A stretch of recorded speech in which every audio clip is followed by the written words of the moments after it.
2003년 1월 대구의 새벽은 칼날처럼 매서웠습니다. 동트기 직전의 거리는 아직 짙푸른 어둠에 잠겨 있었고 가로등 불빛마저 힘을 잃고 희미하게 깜빡이고 있었습니다. 그 스산한 새벽 공기를 가르며 한 젊은 여자가 작은 더플백을 어깨에 맨 채 터벅터벅 걸어오고 있었어요. 육군 하사 정은서 28살.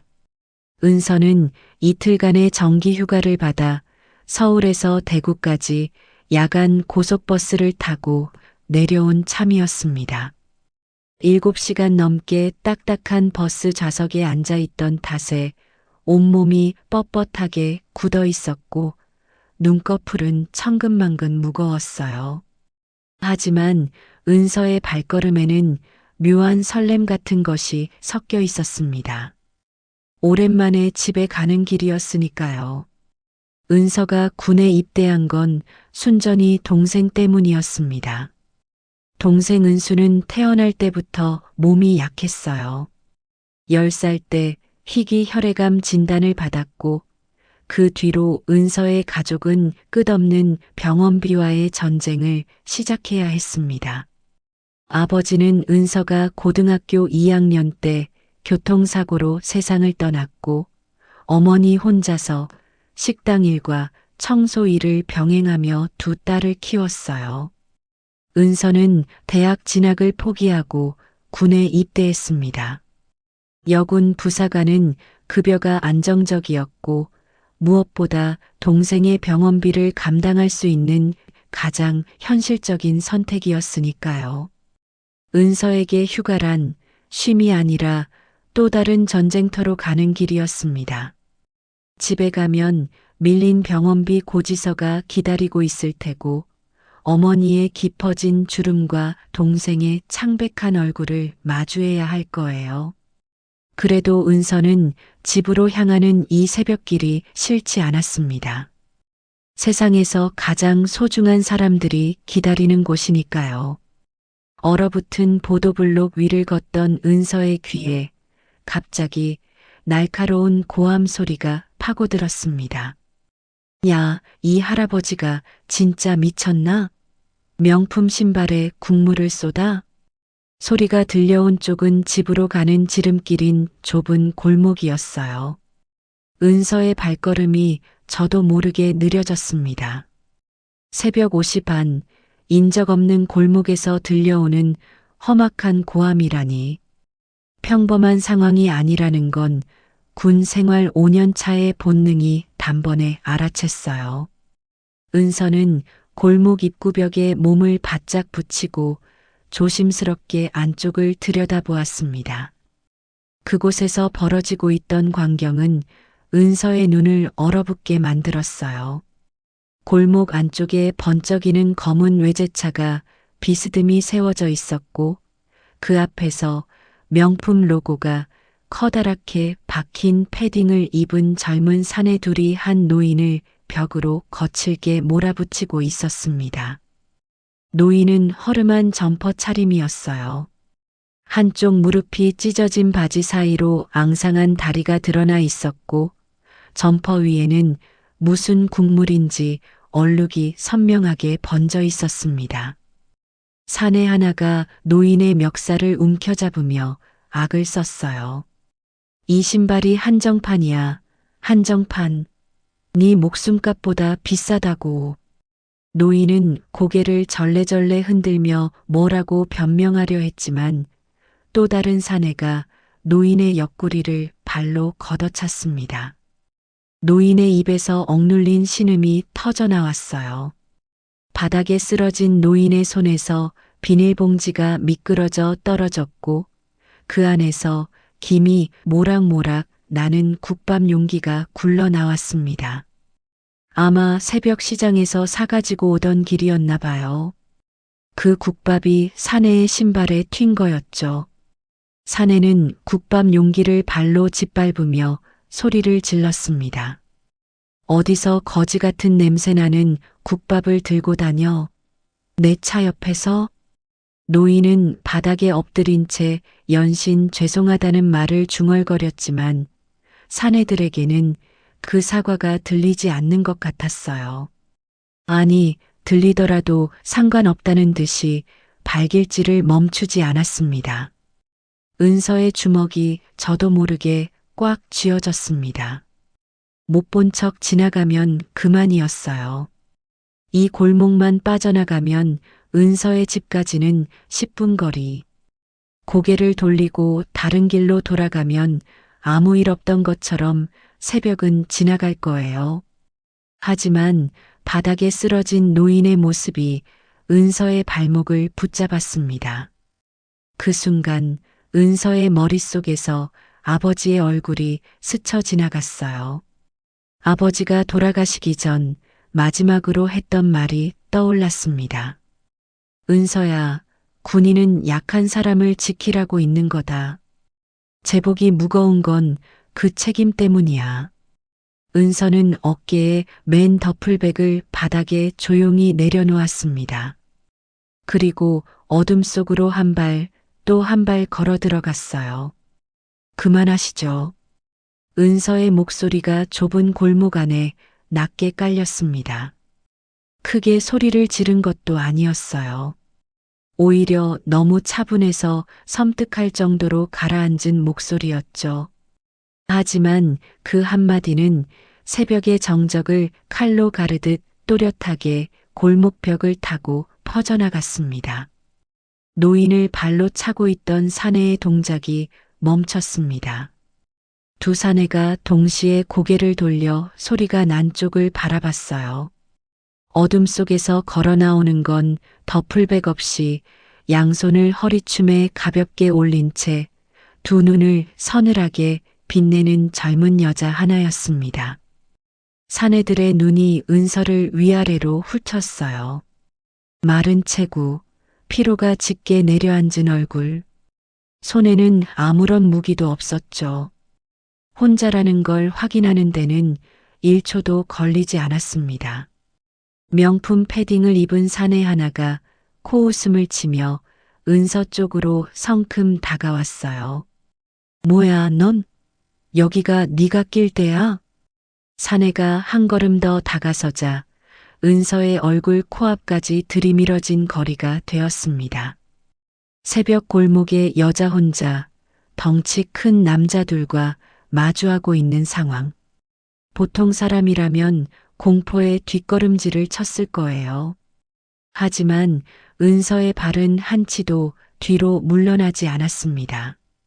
은서는 사내의 눈을 똑바로 올려다보며 차분하게 입을 열었어요. 저 대한민국 국군입니다. 지금 상황 전부 제 휴대폰에 녹화되고 있어요. 은서의 오른손이 천천히 청바지 뒷주머니로 향했습니다. 그리고 아주 익숙한 동작으로 휴대폰을 꺼내더니 카메라 렌즈를 사내들의 얼굴 쪽으로 향했어요. 차 번호판이랑 두 분 얼굴 다 찍혔습니다. 노인 폭행에 금품 갈취까지 붙으면 특수강도예요. 군사경찰에 신고하면 민간 경찰보다 더 빠르게 처리됩니다. 계속하실 건가요? 은서의 목소리에는 떨림이라곤 한 조각도 섞여 있지 않았습니다.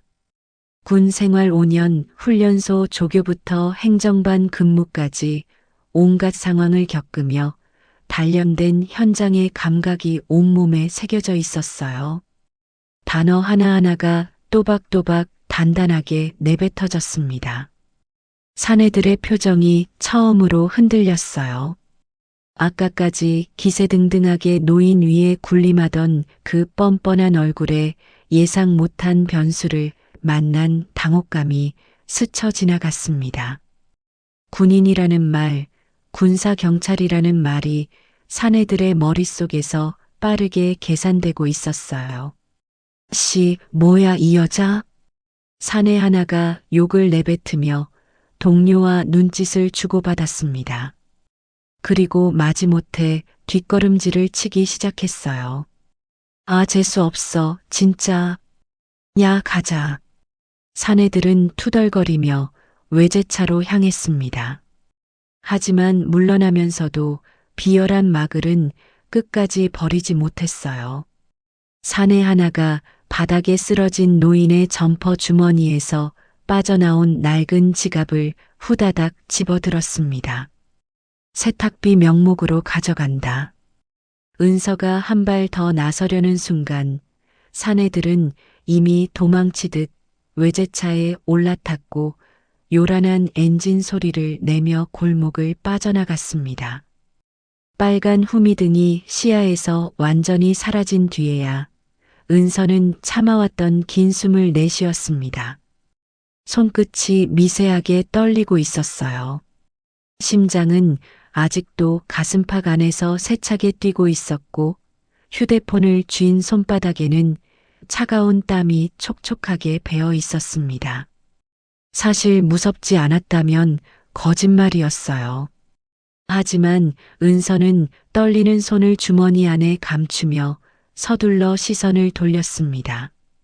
바닥에 쓰러진 채 거친 숨을 몰아쉬고 있는 노인이 보였어요.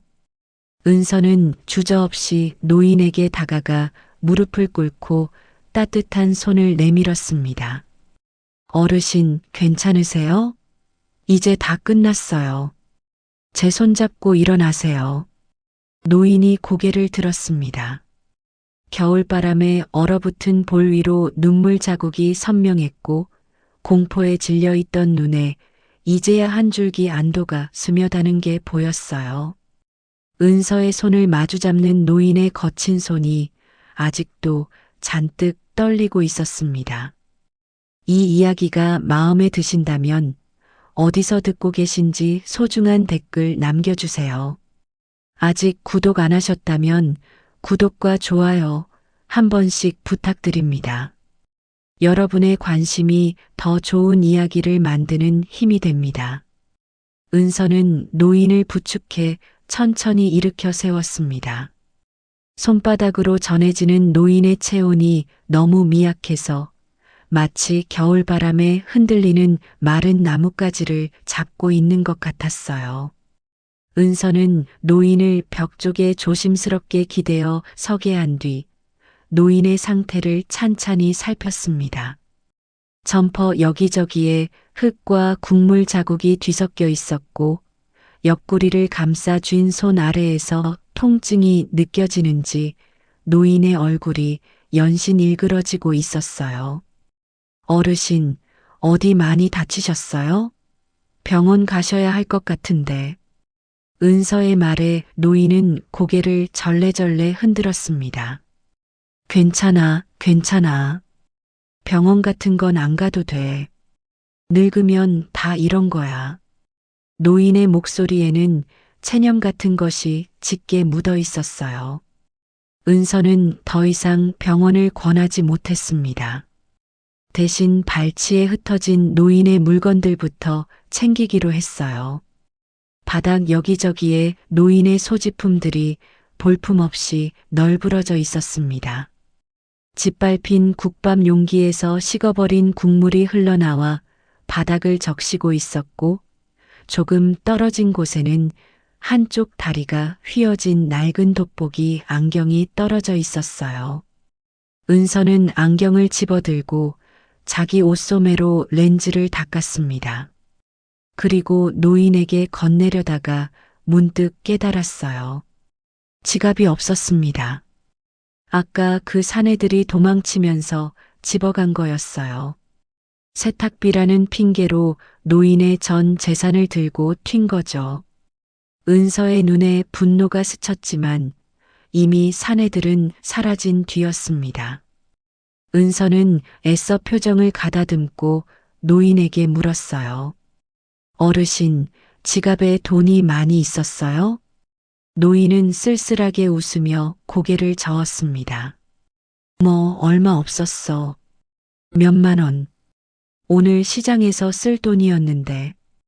그 말에 은서의 가슴이 먹먹해졌어요. 새벽 시장에서 쓸 몇만 원, 그 소박한 돈마저 빼앗긴 노인의 처지가 가슴 한쪽을 묵직하게 짓눌렀습니다. 그때 은서의 손이 무의식처럼 자기 청바지 주머니 쪽으로 향했어요. 손끝에 닿는 건 꼬깃꼬깃하게 접힌 종이의 감촉이었습니다. 10,000원짜리 지폐 2장. 동생 은수가 먹는 항암 보조제가 이번 주 안에 바닥날 예정이라 휴가 나오기 전에 따로 빼놓은 돈이었어요. 집에 가면 약국에 들러 한 통 사려고 챙겨온 거였죠. 은서에게 이 2만 원은 그냥 종이 2장이 아니었습니다. 빠듯한 월급에서 동생 병원비와 어머니 생활비를 제하고 남은 마지막 여유. 이 돈을 쓰면 이번 달 보조제는 포기해야 했고, 솔직히 말하면 다음 주 은서 자신의 점심값마저 아슬아슬해지는 거였어요. 하지만 바로 옆에 서 있는 노인의 모습이 은서의 눈에 들어왔습니다. 깡마른 어깨가 겨울바람에 잔뜩 움츠러들어 있었고 국물 얼룩이 묻은 점퍼 틈새로 매서운 바람이 파고드는지 노인의 몸 전체가 쉬지 않고 떨리고 있었어요. 지갑도 없이 이 한겨울 새벽에 노인은 대체 어떻게 집까지 돌아간단 말인가요? 은서의 머릿속에서 돌아가던 계산기가 딱 멈췄습니다. 은서는 주머니에서 꼬깃꼬깃한 10,000원짜리 2장을 꺼냈습니다. 그리고 노인의 거칠고 마른 손바닥 위에 그 지폐를 조용히 올려놓은 뒤 자기 양손으로 그 위를 꼭 감싸 덮었어요. 어르신, 이거 얼마 안 되지만 가져가세요. 날이 많이 추워요. 이 돈으로 꼭 택시 타고 들어가세요. 노인의 눈이 동그랗게 커졌습니다. 손바닥 위에 올려진 지폐의 감촉을 느끼자마자 노인은 깜짝 놀라 고개를 절레절레 흔들며 손을 저어댔어요. 아니야, 아가씨. 내가 어떻게 이 귀한 돈을? 난 정말 괜찮아. 걸어가면 돼. 집이 그리 멀지도 않아. 하지만 은서는 물러서지 않았습니다. 오히려 노인의 손을 더 꼭 쥐며 씩 웃었어요. 아니요, 제 마음 편하자고 드리는 거예요. 저 이번 달 특별 휴가비 받아서 여유 있거든요. 거짓말이었습니다. 은서의 통장 잔고가 얼마나 바닥인지는 은서 자신이 제일 잘 알고 있었어요. 하지만 노인이 미안해하지 않도록, 부담을 느끼지 않도록 은서는 그 거짓말을 씩씩한 웃음 한 겹에 살짝 숨겨 놓았습니다. 노인은 은서의 맑은 눈을 가만히 올려다보았어요. 한참을 말없이 바라보는 노인의 눈가에 옅은 물기가 맺혔습니다. 주머니 사정이 넉넉해 보이지 않는 젊은 아가씨가 자기 아니보다 처음 만난 늙은이의 걱정을 먼저 하고 있다는 걸 노인이 모를 리 없었어요. 노인은 더 이상 거절하지 못하고 그 돈을 양손으로 감싸주며 깊이 고개를 숙였습니다. 고맙네. 정말 고마워, 아가씨. 은서는 괜찮다는 듯 가볍게 손을 흔들고는 큰 길 쪽으로 노인을 부축해 나갔어요. 마침 멀리서 노란 불빛을 켠 택시 한 대가 다가오고 있었습니다. 은서가 손을 들어 택시를 세운 뒤 노인이 뒷좌석에 안전하게 오르는 것까지 직접 확인하고 나서야 문을 닫아줬어요. 어르신, 따뜻하게 들어가세요. 몸조리 잘하시고요. 택시 창문 너머로 노인이 연신 고개를 숙이며 손을 흔들었습니다. 택시가 새벽 거리를 미끄러지듯 달려가고 빨간 후미등이 점점 작아지다가 마침내 어둠 속으로 사라졌어요. 은서는 그제야 텅 빈 주머니에 손을 넣었습니다. 아까까지 꼬깃꼬깃한 지폐의 감촉이 남아있던 그 자리가 이제는 허전하게 비어 있었어요. 동생 보조제는 다음 달로 미뤄야겠지. 어쩌면 이번 휴가 동안 끼니도 좀 줄여야 할지 몰라요. 그런데 이상한 일이었습니다. 주머니는 분명 텅 비었는데 마음 한쪽은 오히려 한결 가벼워진 기분이었어요. 아까움보다는 잔잔한 뿌듯함이 가슴 안쪽에서 고요하게 번졌습니다. 은서는 바닥에 내려놓았던 더플백을 집어들고 다시 집을 향해 걸음을 옮겼어요. 칼바람이 여전히 볼을 핥히었지만 은서의 입가에는 작은 미소 한 줄기가 걸려 있었습니다. 그때까지만 해도 은서는 꿈에도 몰랐죠. 방금 자기가 구한 그 노인이 어떤 사람인지, 그리고 이 새벽의 만남이 자신의 인생을 송두리째 뒤집어 놓을 거라는 사실을요. 며칠 뒤 운명은 다시 한번 두 사람을 마주 세우게 됩니다. 며칠이 흘렀습니다. 은서의 짧은 휴가는 예상대로 쉼과는 거리가 멀었어요. 집에 도착하자마자 밀린 병원비 고지서 더미가 은서를 맞이했고 어머니의 깊어진 눈 밑 그늘과 동생 은수의 더 창백해진 얼굴을 마주해야 했습니다. 은서는 휴가 이틀 동안 병원에 2번, 시청 민원실에 1번, 은행에 3번을 다녀왔어요. 군에서 받은 월급과 특별 근무 수당을 모두 긁어 모아 밀린 병원비 일부를 납부하고 다음 달 치료 스케줄을 잡고 그래도 모자란 금액은 어떻게 마련할지 머리를 싸매야 했죠. 그날 은서는 아침 일찍 집을 나섰습니다. 어머니가 시장에서 좌판을 벌이고 계셨거든요. 새벽부터 나가셔서 저녁까지 반찬을 파시는 어머니 대신 은서가 점심 도시락을 가져다 드리기로 한 거예요. 대구 서문시장의 아침은 활기로 가득했습니다. 좁은 통로 양쪽으로 온갖 채소와 생선과 반찬들이 산처럼 쌓여 있었고 상인들의 구성진 호객 소리가 시장 전체를 가득 채우고 있었어요. 은서는 어머니의 좌판에 도시락을 건네드리고 잠시 시장 안을 둘러보기로 했습니다. 동생이 좋아하는 호떡이라도 사가려고 호떡집 쪽으로 발걸음을 옮기던 그때였어요. 시장 한쪽 구석에 있는 농협 ATM 앞에서 당황한 기색이 역력한 한 노인의 뒷모습이 은서의 눈에 들어왔습니다. 화면에 뜬 복잡한 메뉴와 작은 글씨에 주눅이 든 건지 연신 주머니에서 돋보기 안경을 꺼내 쓰다가 벗다가를 반복하고 있었어요. 버튼 하나를 누르지 못하고 우물쭈물 서 있는 모습이 안쓰러워 보였습니다. 문제는 노인 뒤에 줄을 서 있는 사람들이었어요. 1명, 2명, 기다리는 사람이 늘어나자 짜증 섞인 한숨이 여기저기서 새어나왔습니다. 누군가가 의도적으로 기침을 크게 했고 뒤쪽에서는 빨리빨리 좀 하시지 하는 중얼거림까지 들렸죠. 그 소리가 노인의 귀에도 들렸는지 노인의 어깨가 한층 더 움츠러들었습니다. 화면을 누르는 손가락이 점점 더 떨리고 얼굴에는 식은땀까지 맺히기 시작했어요. 은서는 자기도 모르게 ATM 쪽으로 걸어가고 있었습니다. 어르신, 제가 도와드릴까요? 부드러운 목소리에 노인이 고개를 들었어요. 두 사람의 시선이 허공에서 마주치는 순간 은서의 눈이 커졌습니다.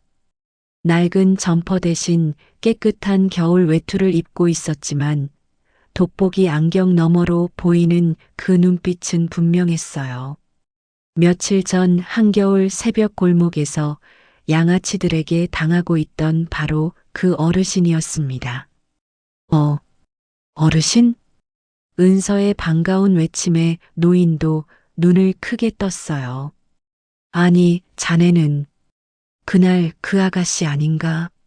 며칠 전 어두운 골목에서 자신을 구해주고 택시비까지 쥐어주었던 생명의 은인을 이런 곳에서 다시 만나다니. 노인의 안색이 순식간에 밝아졌습니다. 아까까지 주눅 들어 움츠러들었던 어깨가 펴지고 눈가에 주름이 잡히며 환한 웃음이 번졌어요. 어르신, 그때 그 뒤로 괜찮으셨어요? 옆구리는 좀 나으셨고요? 허허, 다 나았네. 다 나았어. 그때 아가씨 덕분에 무사히 집에 들어갔지. 정말 고마웠어. 노인의 목소리에 진심 어린 감사가 묻어났지만 은서는 먼저 당장 노인이 곤란해하고 있는 문제부터 해결해 드리기로 했어요.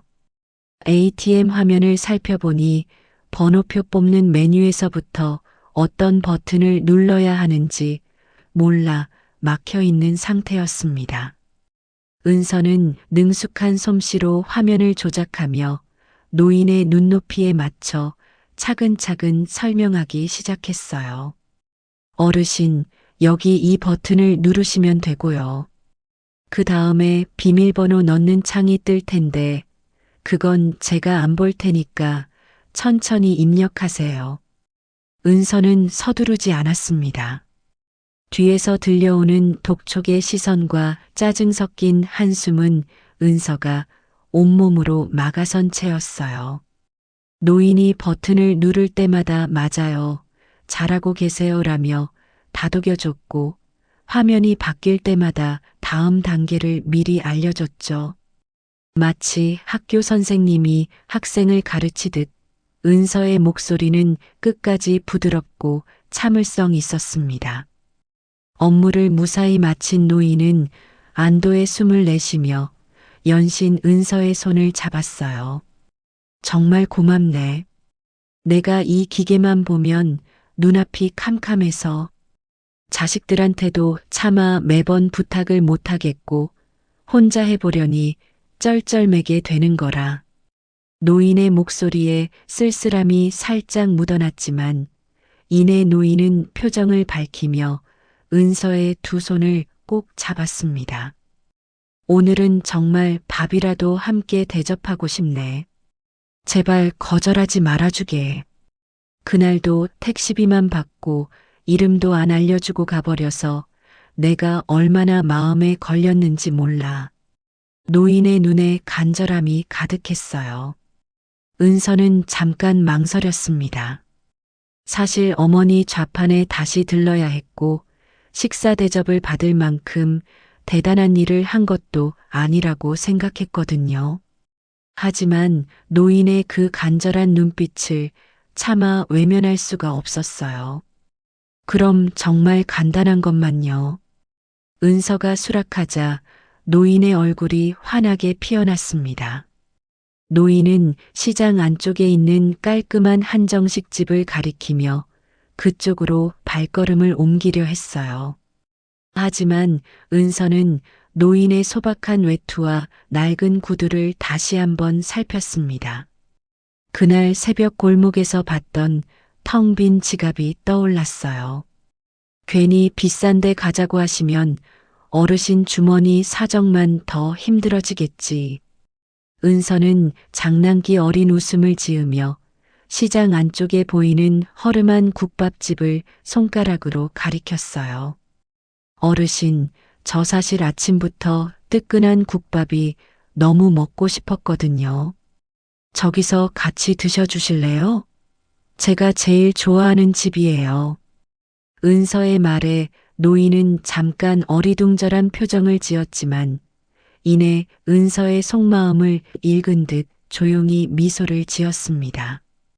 근사한 식당 대신 시장 국밥집을 골라준 이 젊은이의 배려가 노인의 가슴을 또 한 번 따뜻하게 적셨던 거예요. 김이 모락모락 피어오르는 국밥집 안 빨간 플라스틱 의자에 나란히 마주 앉은 두 사람의 모습은 어찌 보면 참 어울리지 않는 조합이었습니다. 깨끗한 외투를 입었지만 어딘지 쓸쓸해 보이는 노인과 군인 특유의 짧은 머리에 피로가 짙게 내려앉은 젊은 여자가 뚝배기 국밥 2개를 사이에 놓고 마주 앉아 있으니까요. 하지만 두 사람 사이에 흐르는 공기만큼은 국밥집 안 어떤 테이블보다 따뜻했어요. 은서는 깍두기를 노인의 앞 접시에 넉넉히 덜어들였습니다. 노인은 은서가 건넨 깍두기 한 조각을 입에 넣으며 흐뭇한 미소를 지었어요. 얼큰한 국밥의 온기가 입안 가득 번지자 며칠 전 새벽 골목의 차가운 기억이 조금씩 녹아내리는 것 같았습니다. 노인은 천천히 숟가락을 내려놓으며 은서를 바라보았어요. 자네는 참 마음이 따뜻해. 요즘 같은 삭막한 세상에 나 같은 노인네한테 왜 이렇게까지 잘해주는 건가? 투박하지만 진심이 묻어나는 질문이었습니다. 노인의 목소리에는 단순한 궁금증을 넘어서 이 젊은이의 마음속에 대체 무엇이 들어있는지 알고 싶다는 간절함 같은 게 담겨 있었어요. 은서는 그 시선이 쑥스러웠는지 국밥 국물을 한 숟갈 떠먹으며 살짝 머리를 긁적였습니다. 에이, 저 그렇게 대단한 사람 아니에요. 그냥 눈에 보이면 못 지나치는 성격이라. 은서는 대수롭지 않다는 듯 웃어넘기려 했지만 노인은 쉽게 물러서지 않았어요. 아니야. 그게 대단한 거지. 요즘 세상에 남의 일에 선뜻 나서는 사람이 어디 있나?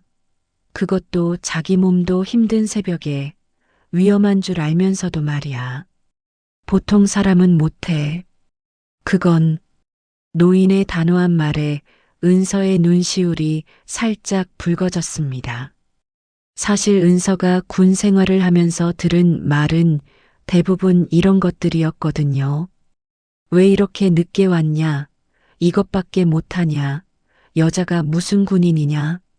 선임들에게 시달리고 행정 업무에 치이는 게 일상이었던 은서에게 누군가가 자기 행동을 진심으로 알아봐주고 대단하다고 말해주는 일은 정말이지 오랜만이었어요. 아니, 어쩌면 처음이었을지도 모릅니다. 은서는 국밥 국물을 한 모금 마셨습니다. 뜨거운 국물이 목을 타고 내려가면서 마음속 어딘가에 단단히 잠가두었던 문이 살짝 열리는 기분이 들었어요. 은서는 숟가락을 내려놓고 나지막한 목소리로 입을 열었습니다. 사실 저 군인이에요. 육군 하사요. 노인의 눈이 커졌습니다. 국밥을 뜨려던 손이 공중에서 멈췄어요. 군인? 자네가? 네. 지금은 사복을 입고 있지만요. 휴가 나왔거든요. 은서가 씩 웃자 노인은 한참 동안 은서의 얼굴을 물끄러미 바라보더니 감탄 섞인 탄성을 내뱉었습니다. 군인이었어. 어쩐지 그날 새벽에 그 불량배 둘 앞에서도 눈 하나 깜짝 안 하더니 장하구먼. 정말 장해. 노인의 진심 어린 칭찬에 은서는 고개를 숙이며 손가락으로 숟가락을 만지작거렸어요. 장하다는 말 한마디가 비타민 열 알보다 달콤하게 가슴속에 스며드는 걸 은서 자신도 느끼고 있었습니다. 잠시 침묵이 흘렀어요. 국밥 뚝배기에서 보글보글 끓는 소리가 작은 국밥집 안을 채웠습니다. 은서는 무의식적으로 목에 걸린 군번줄을 만지작거렸어요. 그 군번줄에는 작은 십자가 펜던트 하나가 함께 달려 있었습니다. 제 아버지가 군인이셨거든요. 은서의 목소리가 한 톤 낮아졌습니다. 노인은 국밥을 뜨려던 숟가락을 조용히 내려놓았어요. 어릴 때 아마 제가 10살쯤이었을 거예요. 아버지가 훈련 나가시기 전에 이 십자가를 제 손에 쥐어주셨어요. 은서야, 이건 아빠가 임관할 때 할아버지한테 받은 거야. 나중에 내가 커서 힘들 때 이거 보면서 아빠 생각하렴. 은서의 눈이 먼 곳을 바라보았습니다. 지금 여기가 아니라 아주 오래전 어린 시절의 어느 장면을 바라보는 것 같은 눈빛이었어요. 그때는 그냥 예쁜 목걸이인 줄만 알았어요. 아버지가 왜 이걸 제 손에 꼭 쥐어주셨는지 그 의미를 몰랐거든요. 은서의 목소리가 잠깐 떨렸지만 이내 다시 차분하게 이어갔습니다. 아버지는 육군 상사셨어요. 20년 넘게 복무하신 직업 군인이었죠. 크게 진급하거나 이름을 날린 적은 한 번도 없지만 부대원들 사이에서는 정상사라고 불리셨대요. 의리의 정자. 늘 후임들 챙기시고 힘든 일 있으면 제일 먼저 나서시고. 은서는 십자가 펜던트를 손가락으로 쓸었습니다. 그런데 제가 고등학교 2학년 때 아버지가 교통사고로 돌아가셨어요. 음주운전 차량이 아버지 차를 들이받았대요. 그날 아버지는 아픈 부대원을 병원에 데려다 주시는 길이었대요.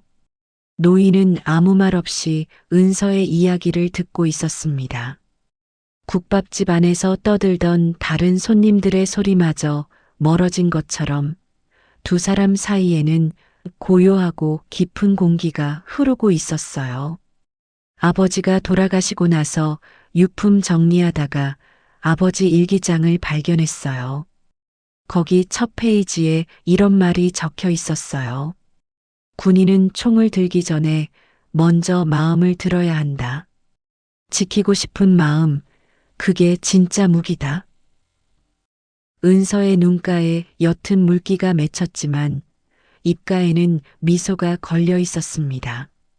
슬프면서도 자랑스럽고 그리우면서도 따뜻한 복잡한 감정들이 뒤섞인 표정이었어요. 저도 아빠처럼 누군가를 지키는 사람이 되고 싶어서 군인이 됐어요. 아빠가 일기장에 적어둔 그 마음, 저한테는 아빠가 남겨주신 유산 같은 거거든요. 노인은 은서가 이야기하는 동안 한마디도 끊지 않고 묵묵히 경청했습니다. 화려한 학벌이나 높은 연봉에 대한 이야기가 아니었어요. 오직 누군가를 지키고 싶다는 순수한 마음, 아버지의 유지를 이어받고 싶다는 정직한 열망으로 가득 찬 은서의 눈동자. 그 맑은 빛을 바라보며 노인은 가슴 깊은 곳에서 묵직한 울림을 느꼈습니다. 이런 젊은이가 아직 이 세상에 남아있다니. 돈도 없고 백도 없고 자기 한 몸 건사하기도 힘든 처지에서 그래도 아버지의 마음을 가슴에 품고 살아가는 사람. 노인의 눈 속에 어떤 결심 같은 것이 스쳤어요. 이 맑은 빛이 세상의 거친 바람에 흐려지지 않도록 할 수 있다면 지켜주고 싶다는 마음이 노인의 가슴 속에 조용히 뿌리를 내리기 시작한 거였습니다. 노인은 테이블 너머 은서의 손을 가만히 잡아 다독였어요. 아버지가 참 좋은 분이셨구나. 그리고 그 아버지의 마음을 이렇게 고스란히 이어받은 딸이 있으니 분명 하늘에서도 자랑스러워 하실 거야. 노인의 따뜻한 한마디에 은서는 참으려던 눈물이 살짝 볼을 타고 흘렀습니다. 얼른 손등으로 훔치며 괜히 쑥스러운 듯 웃었어요. 아유, 어르신 때문에 울 뻔했잖아요. 국밥 먹으면서 울면 안 되는데. 노인도 함께 웃었습니다. 작은 국밥집 안에 두 사람의 웃음소리가 국밥 김과 함께 가볍게 피어올랐어요. 어느덧 뚝배기 바닥이 드러나고 밥알 하나 남지 않을 정도로 깨끗하게 비워졌습니다. 두 사람은 자리에서 일어나 국밥집 밖으로 나섰어요. 겨울 바깥 공기가 차갑게 볼을 스쳤지만 뱃속에 국밥 온기가 아직 남아있어서인지 아까보다는 훨씬 견딜만 했습니다. 은서는 노인을 향해 밝게 웃으며 고개를 숙였습니다. 어르신, 오늘 국밥 정말 잘 먹었어요. 다음엔 제가 더 맛있는 거 사드릴게요. 그때까지 건강 잘 챙기셔야 해요. 아셨죠? 노인은 은서의 밝은 인사에 연신 고개를 끄덕이며 손을 흔들었어요. 그래, 고맙네. 은서 아가씨, 우리 꼭 다시 보세. 꼭이야. 은서는 한 번 더 손을 흔들고 돌아섰습니다. 가벼운 발걸음으로 시장 통로를 걸어가는 은서의 뒷모습을 바라보며 노인은 한동안 그 자리에 서 있었어요. 겨울바람이 노인의 외투 자락을 흔들었지만 노인은 추위를 느끼지 못하는 것 같았습니다. 정은서라. 노인은 멀어지는 은서의 뒷모습을 보며 그녀의 이름을 나지막이 되뇌었어요. 뜨끈한 국밥처럼 따뜻하고 진한 여운이 노인의 가슴 속에 오래도록 남았습니다. 시장의 소란스러운 소음 속에서도 그 여운만은 선명하게 남아 노인의 입가에 잔잔한 미소를 그려놓았어요. 두 사람의 소박하지만 특별한 만남이 조용히 마무리되었습니다. 다음 날 어떤 일이 일어날지는 모른 채 말이죠. 하지만 운명이라는 것은 가장 예상치 못한 순간에 가장 가혹한 시련을 던져놓곤 합니다. 은서의 평화로운 휴가는 곧 산산조각 나게 될 거예요. 휴가가 끝나고 부대로 복귀한 다음 날 아침이었습니다. 은서는 여느 때처럼 아침 점호를 마치고 행정반으로 향했어요. 오늘 처리해야 할 서류들이 책상 위에 쌓여 있었고 점심 전까지 결제를 받아야 하는 것들도 몇 개 있었습니다. 평범한 월요일 아침이었어요. 그런데 행정반 문을 밀고 들어서는 순간 은서는 뭔가 이상하다는 걸 직감했습니다. 평소라면 컴퓨터 자판 두드리는 소리, 전화벨 소리, 동료들의 잡담 소리로 북적이던 사무실이 오늘따라 쥐 죽은 듯 조용했어요. 몇몇 동료들이 은서 쪽을 힐끗 쳐다보더니 급히 시선을 피했습니다. 그 눈빛에 담긴 건 동정과 불안이 뒤섞인 묘한 빛이었어요. 은서가 자리에 앉으려는 순간 행정반장이 급한 걸음으로 다가왔습니다. 정하사, 대대장님이 부르신다. 지금 당장 가봐. 대대장님이 부른다고요? 은서는 영문을 모른 채 행정반을 나섰습니다. 대대장실로 향하는 복도가 평소보다 길게 느껴졌어요. 무슨 일일까? 혹시 동생 은수한테 무슨 일이 생긴 건 아닐까? 온갖 불안한 생각들이 머릿속을 스쳐 지나갔습니다. 대대장실 문 앞에 도착한 은서는 노크를 하고 안으로 들어갔어요. 육군 하사 정은서, 들어오겠습니다. 은서가 차렷 자세로 경례를 올리는 순간 눈앞의 광경이 은서의 발목을 얼어붙게 만들었습니다. 대대장실 소파에 민간인 2명이 앉아 있었어요. 한 명은 번쩍이는 금태 안경을 쓴 중년 남자였고 그 옆에는 명품 가방을 무릎에 올려놓은 중년 여자가 앉아 있었습니다. 그리고 그 뒤에 서 있는 건 은서의 눈이 커졌어요. 며칠 전 새벽 골목에서 마주쳤던 그 양아치들이었습니다. 한 놈은 팔에 깁스를 하고 있었는데 은서는 그 깁스가 대체 언제 생긴 건지 알 수가 없었어요. 골목에서 대치할 때 그 정도 부상을 입힌 적이 전혀 없었거든요. 대대장이 책상 앞에 서서 은서를 노려보고 있었습니다. 평소의 온화한 표정은 온데간데 없이 사라지고 그 자리를 채운 건 싸늘한 분노였어요. 정하사, 이게 대체 무슨 짓이야? 대대장의 첫마디에 은서는 순간 아무 말도 할 수가 없었습니다.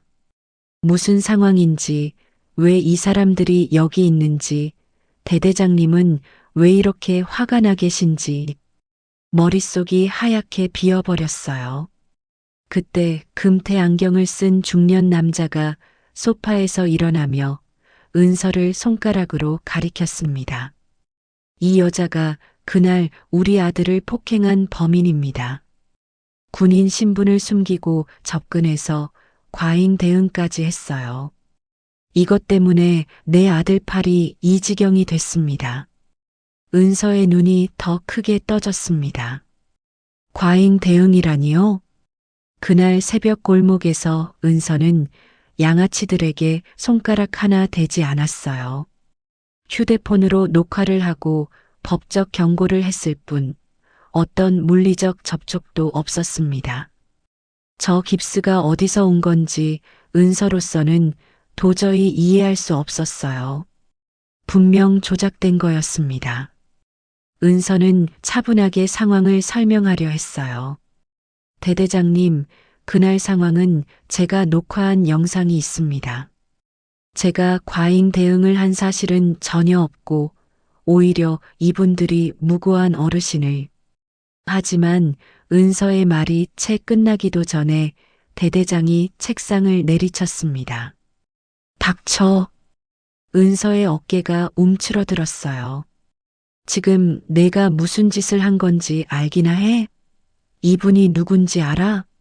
대구에서 건설업 하시는 황 회장님이야. 사단장님하고도 친분이 있으신 분이라고. 은서는 그제야 상황을 이해하기 시작했습니다. 그날 골목에서 노인을 폭행하던 양아치들의 아버지가 지역 건설업계 거물이었던 거예요. 그리고 그 거물이 군 상층부와도 연결이 되어 있었던 거죠. 힘없는 하사 하나를 짓밟는 건 이 사람들에게는 손가락 하나 까딱하는 것보다 쉬운 일이었을 겁니다. 황 회장이라는 남자가 대대장에게 다가서며 나직하게 말했어요. 그 목소리에는 협박과 회유가 교묘하게 뒤섞여 있었습니다. 대대장님, 저도 군을 사랑하는 사람입니다. 이번 일 크게 만들고 싶지 않아요. 저 여군이 우리 아들한테 사과하고 적당히 징계받는 선에서 마무리하면 어떨까요? 그러면 저도 사단에 후원금 좀 더 넣을 용의가 있습니다. 대대장의 눈빛이 흔들렸습니다. 은서는 그 눈빛 속에서 탐욕과 비겁함이 뒤섞인 빛을 보았어요. 아, 이 사람도 저 거물 앞에서는 아무것도 아니구나. 은서의 가슴이 싸늘하게 식어갔습니다. 대대장이 은서를 향해 돌아섰어요. 정하사 들었지? 황 회장님 자제분께 사과해. 그러면 이번 일은 적당히 무마하마. 은서의 입술이 떨렸습니다. 사과요? 제가요? 아무 잘못도 하지 않았는데 오히려 폭행당하는 노인을 구한 건데 그게 왜 사과해야 하는 일이 되는 건가요? 은서는 이를 악물었습니다. 그리고 고개를 들어 대대장의 눈을 똑바로 바라보았어요. 대대장님, 저는 잘못한 게 없습니다. 그날 상황은 영상으로 다 남아 있습니다. 저분들이 무고한 어르신을 폭행하고 금품을 갈취한 게 진실이에요. 저는 사과할 수 없습니다. 은서의 목소리는 떨렸지만 단단했습니다. 대대장실 안에 무거운 침묵이 내려앉았어요. 황 회장의 얼굴이 일순간 굳어졌습니다. 아들들의 표정에도 당혹감이 스쳐 지나갔죠. 이 여자가 감히 그 표정이 말하고 있었어요.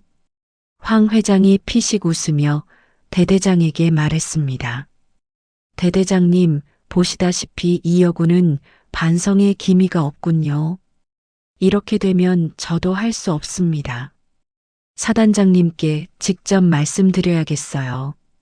아, 그리고 군 인권센터에도 민원 넣어야겠고 언론에도 좀 알려야겠네요.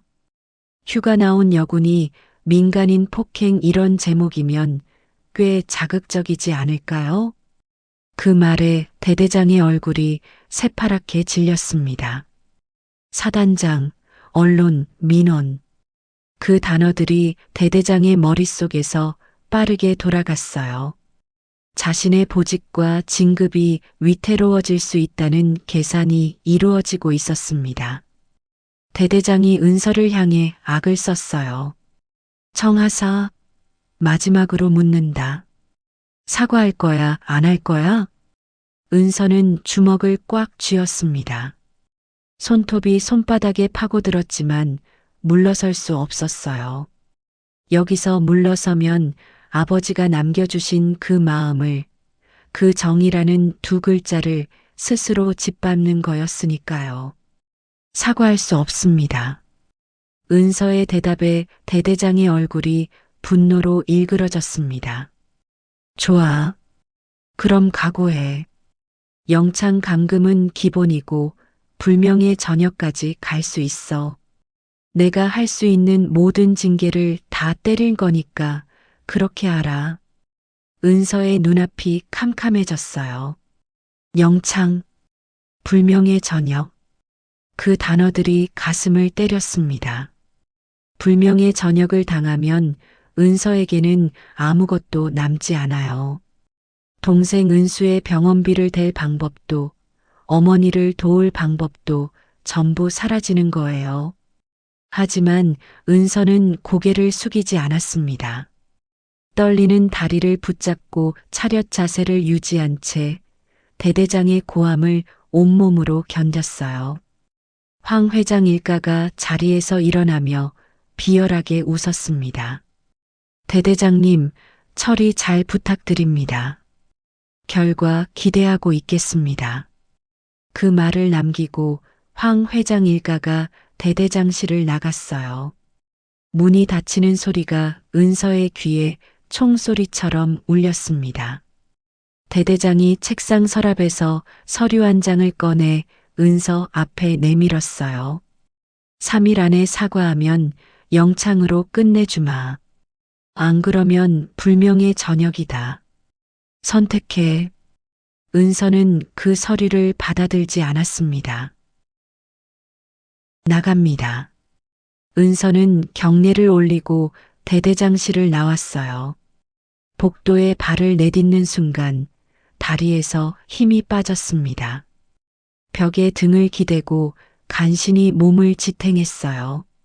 심장이 미친 듯이 뛰고 있었고 손끝이 차갑게 얼어붙어 있었습니다.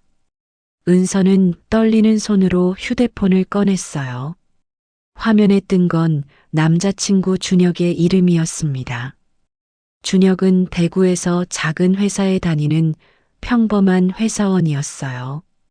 두 사람은 2년째 연애 중이었고 내년쯤 결혼 이야기도 슬슬 나오고 있었습니다. 이번 휴가 때도 양가 상견례 날짜를 잡으려고 했었어요. 은서는 통화 버튼을 눌렀습니다.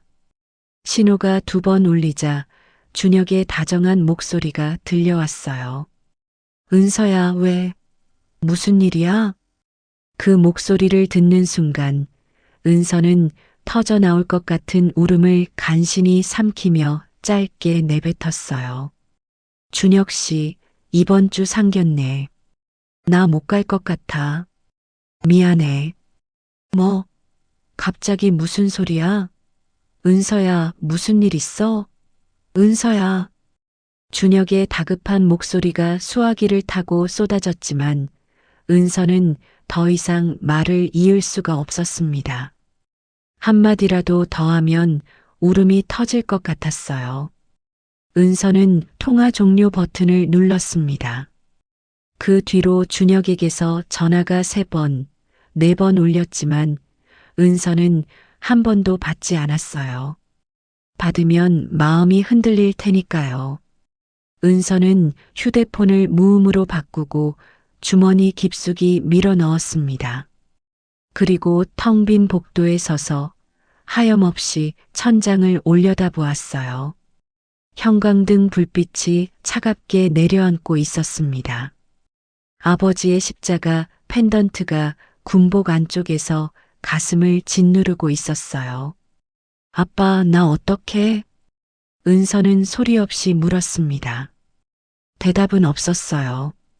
복도 끝에서 불어오는 바람이 은서의 머리카락을 흩날렸습니다. 은서의 세계가 조금씩 무너져 내리고 있었습니다. 하지만 은서는 아직 몰랐어요. 이 벼랑 끝에서 가장 예상치 못한 손길이 자신을 구원하러 오고 있다는 것을, 그 손길이 바로 며칠 전 시장 국밥집에서 따뜻하게 웃으며 작별 인사를 나눴던 그 노인의 것이라는 사실을 은서는 아직 꿈에도 몰랐습니다. 며칠이 지났습니다. 은서는 영창에 감금되지는 않았지만 사실상 부대 안에서 고립된 상태였어요. 동료들은 은서와 눈을 마주치지 않았고 선임들은 노골적으로 거리를 뒀습니다. 대대장의 눈밖에 난 사람과 가까이 지내면 자기들까지 불똥이 튈 테니까요. 은서는 매일 밤 관물대 앞에 앉아 아버지의 십자가 펜던트를 만지며 버텼습니다. 내가 뭘 잘못한 거지? 맡고 있는 어르신을 그냥 지나칠 수 없어서 나선 것뿐인데 그게 왜 이렇게 큰 죄가 된 거지? 은서는 스스로에게 수없이 물었지만 답은 나오지 않았어요. 상견례 날이 다가오고 있었습니다. 원래대로라면 은서와 준혁 그리고 양가 부모님이 모두 모여 처음으로 인사를 나누는 자리였어요. 두 사람의 결혼을 향한 첫걸음이 될 소중한 날이었습니다. 하지만 은서는 그 자리에 나갈 수가 없었어요. 불명예 전역 위기에 처한 여군, 빚더미에 앉아있는 가난한 집안의 딸, 희귀병을 앓는 동생까지 있는 며느리. 은서는 자신의 처지가 준혁의 발목을 잡을 거라고 생각했습니다. 준혁은 좋은 사람이었어요. 은서의 어려운 형편을 다 알면서도 한 번도 부담스러워하지 않았고 동생 은수를 챙기느라 데이트 약속을 자주 어겨도 한 번도 화내지 않았습니다. 그런 준혁에게 짐이 되고 싶지 않았어요. 상견례 전날 은서는 외박을 나왔습니다. 부대 정문을 나서는 순간 예고도 없이 하늘에서 차가운 빗줄기가 쏟아져 내렸어요. 겨울비였습니다. 눈도 아니고 비가, 그것도 소나기처럼 굵은 빗방울이 아스팔트를 두들기며 쏟아지고 있었죠. 우산은 생활관에 두고 왔지만 은서는 돌아가서 가져올 생각조차 하지 못했어요. 아니, 하지 않았다는 게 맞을 겁니다. 방금 전 그 부대 안에서 벌어진 일들이 머릿속에서 돌고 또 돌아 다른 건 아무것도 생각할 수가 없었으니까요. 차가운 빗물이 머리카락을 타고 이마를 적시고 목덜미를 지나 등줄기까지 스며들었습니다. 사복 위에 걸친 얇은 외투는 순식간에 물을 먹어 무겁게 늘어졌어요. 은서는 멈추지 않았습니다. 멈추면 주저앉을 것 같았거든요. 얼마나 걸었을까요? 은서는 어느 공원 앞에서 멈춰 섰습니다. 빗줄기가 얼굴을 때렸지만 눈을 감지 않았어요. 하늘을 올려다봤습니다. 잿빛 구름 사이로 쏟아지는 겨울비가 은서의 시야를 가득 채웠고 그 사이로 아버지의 얼굴이 어렴풋이 떠올랐다가 빗물에 씻기듯 사라졌어요. 은서야. 멀리서 누군가 은서의 이름을 부르는 소리가 빗소리를 뚫고 들려왔습니다. 처음에는 환청인가 싶었어요. 하지만 소리는 점점 가까워졌고 이어서 빗속을 뚫고 달려오는 발소리가 따라왔습니다. 준혁이었습니다. 커다란 검은 우산을 한 손에 들고 다른 손으로는 외투 자락을 움켜쥔 채 전력으로 달려오고 있었어요. 은서가 외박 나온다는 걸 알고 부대 근처에서 기다리고 있었던 거였습니다. 은서 앞에 도착한 준혁은 숨을 몰아쉬며 우산을 은서 쪽으로 기울였어요. 빗물이 준혁의 한쪽 어깨를 적시기 시작했지만 준혁은 신경 쓰지 않았습니다. 은서야, 왜 비를 다 맞고 있어? 전화도 안 받고. 대체 무슨 일이야? 얼굴이 왜 이래? 준혁의 걱정스러운 목소리가 귓가에 닿는 순간 은서의 눈 안쪽에서 뜨거운 것이 차올랐어요. 참아왔던 눈물이 터져 나올 것 같았습니다. 하지만 은서는 울지 않았어요. 울 수 없었습니다. 울면 마음이 약해질 테고 마음이 약해지면 지금 해야 할 말을 하지 못할 테니까요. 은서는 오히려 준혁의 손을 차갑게 뿌리쳤습니다. 준혁 씨, 우리 결혼 다시 생각해요. 준혁의 표정이 굳었습니다. 우산을 쥔 손이 미세하게 떨렸어요. 뭐? 갑자기 무슨 소리야? 내일 상견례도 취소해줘요.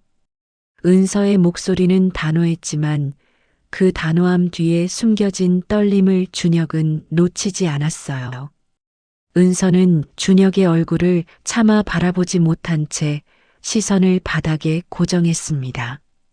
빗물에 젖은 아스팔트 위로 은서의 신발 끝에서 물이 흘러내리고 있었어요. 나 군에서 잘릴지도 몰라요. 은서의 입에서 터져나온 첫 마디가 그것이었습니다. 휴가 때 있었던 일 때문에 불명예 전역까지 갈 수 있대요.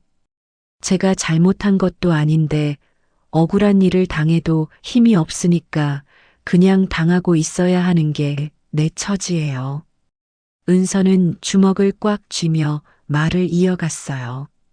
빗물인지 눈물인지 모를 액체가 뺨을 타고 흘러내렸지만 은서는 닦지 않았습니다. 나 하나 건사하기도 힘들어요. 통장에 돈은 없고 매달 동생 병원비에 약값에 허덕이고 빚은 줄어들 생각을 안 하고 암 투병 중인 동생까지 있는데 이런 내가 준혁 씨 곁에 있으면 준혁 씨 인생까지 망칠 거예요. 은서의 목소리가 점점 작아졌어요. 마지막 문장은 거의 중얼거림에 가까웠습니다. 준혁 씨는 좋은 사람 만나야 해요. 나 같은 사람 말고. 준혁 씨한테 짐이 안 되는 사람. 준혁 씨가 웃을 수 있게 해주는 사람. 은서는 고개를 돌렸어요. 더 이상 준혁의 얼굴을 보고 있으면 결심이 무너질 것 같았으니까요. 빗속에 서 있는 은서의 뒷모습이 어찌나 쓸쓸한지 마치 세상에서 가장 외로운 사람이 거기 서 있는 것 같았습니다. 하지만 준혁은 물러서지 않았어요. 준혁은 다시 한번 은서의 떨리는 어깨를 양손으로 꽉 부여잡았습니다. 은서가 뿌리치려 했지만 준혁의 손은 단단했어요. 은서를 절대 놓지 않겠다는 의지가 그 소나기에 그대로 담겨 있었습니다. 정은서, 준혁이 은서의 이름을 불렀어요. 장난기 하나 없는 진지하고 단단한 목소리였습니다. 너 나를 그것밖에 안 되는 사람으로 봤어? 은서가 고개를 들었습니다. 준혁의 눈과 마주쳤어요.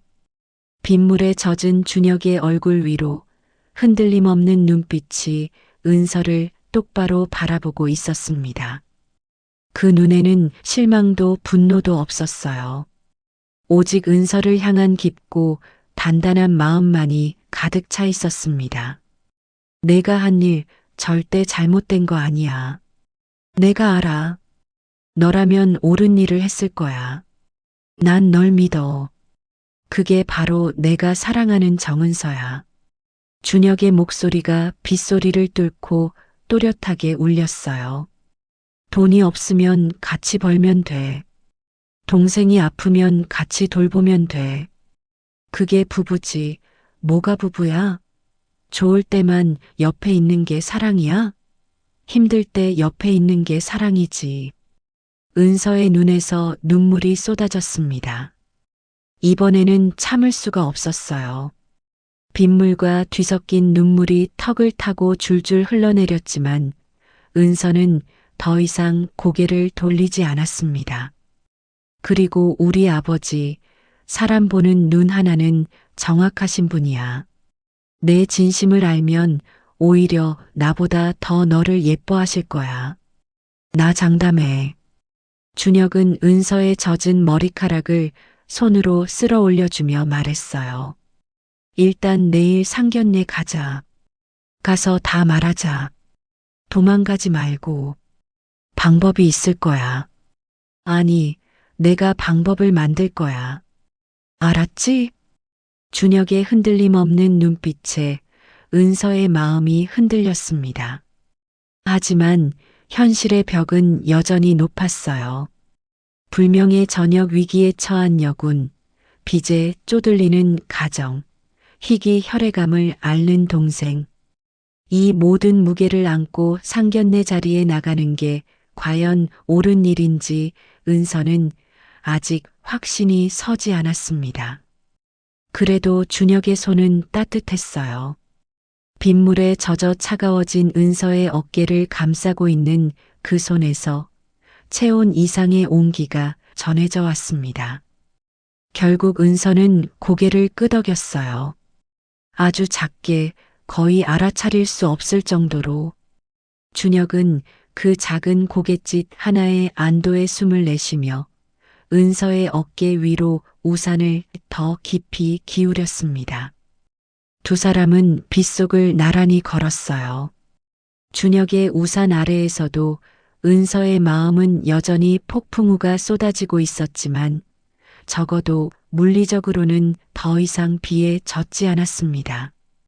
그날 밤 은서는 거울 앞에 서서 단 하나뿐인 원피스를 꺼내 옷걸이에 걸어두고 한참 동안 그 옷을 바라봤습니다. 차라리 상견례 자리에서 모든 걸 솔직하게 말씀드리자. 숨기지 말고, 꾸미지 말고, 있는 그대로의 내 처지를 다 보여드리자. 그러면 부모님 쪽에서 먼저 이 결혼을 말리실 거야. 그게 준혁 씨를 위해서도, 준혁 씨 가족을 위해서도 가장 깨끗한 방법이야. 은서는 그렇게 생각을 정리했어요. 상견례까지만 버티자. 깊은 한숨이 조용한 방 안에 길게 퍼졌습니다. 그리고 다음 날 운명의 상견례 날이 밝았습니다. 상견례 당일이 밝았습니다. 며칠 전 빗속에서 준혁에게 결혼을 다시 생각하자고 말했던 그날 이후로 은서는 단 하루도 편히 잠들지 못했어요. 밤마다 천장을 바라보며 같은 생각을 되풀이했죠. 가겠다고 약속은 했지만 정말 가는 게 맞는 건지, 준혁을 놓아주는 게 맞는 건지.